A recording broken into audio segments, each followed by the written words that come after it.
माली सहारा रेगिस्तान के दक्षिण में स्थित एक प्राचीन सभ्यता की भूमि। टिम्बकटू गांव और माली का इतिहास एक समय था ज्ञान, धर्म और शाही विरासत का एक विशाल केंद्र। लेकिन 21वीं सदी में यह देश पहचाना जा रहा है संकट, विद्रोह और तख्तापलटों की भूमि के रूप में। सिर्फ 10 वर्षों के भीतर माली में 3 सैन्य तख्तापलट हुए।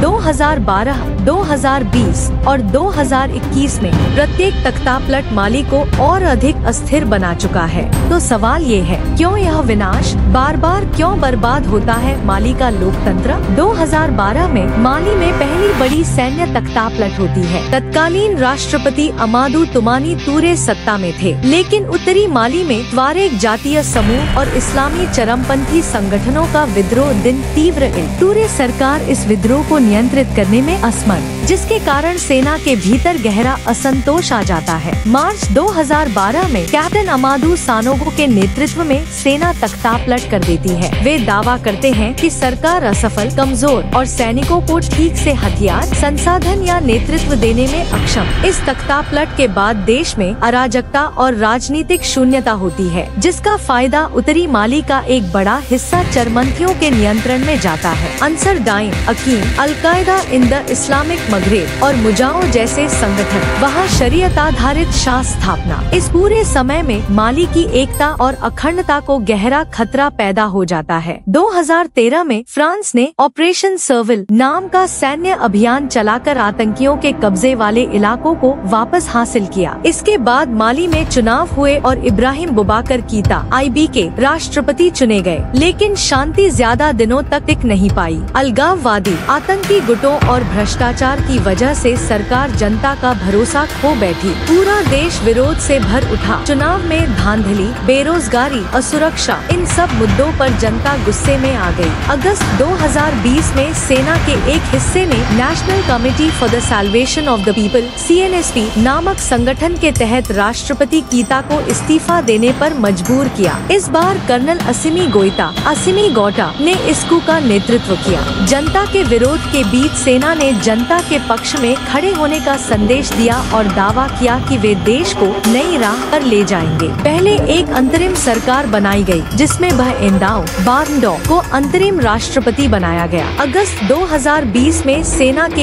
एक हिस्से ने national committee for the salvation of the people CNSP नामक संगठन के तहत राष्ट्रपति कीता को इस्तीफा देने पर मजबूर किया। इस बार कर्नल असिमी गोइटा ने इस coup का नेतृत्व किया। जनता के विरोध के बीच सेना ने जनता के पक्ष में खड़े होने का संदेश दिया और दावा किया कि वे देश को नई राह पर ले जाएंगे। पहले एक अंतरिम सरकार बनाई गई, जिसमें बहएंदाओ बारंडो को अंतरिम राष्ट्रपति बनाया गया। माली के लगातार हो रहे तख्तापलट कुछ गहरी समस्याओं को उजागर करते हैं। सुशासन की कमी, भ्रष्टाचार, प्रशासनिक गड़बड़ी और राजनीतिक असफलता ने आम जनता में रोष बढ़ा दिया है।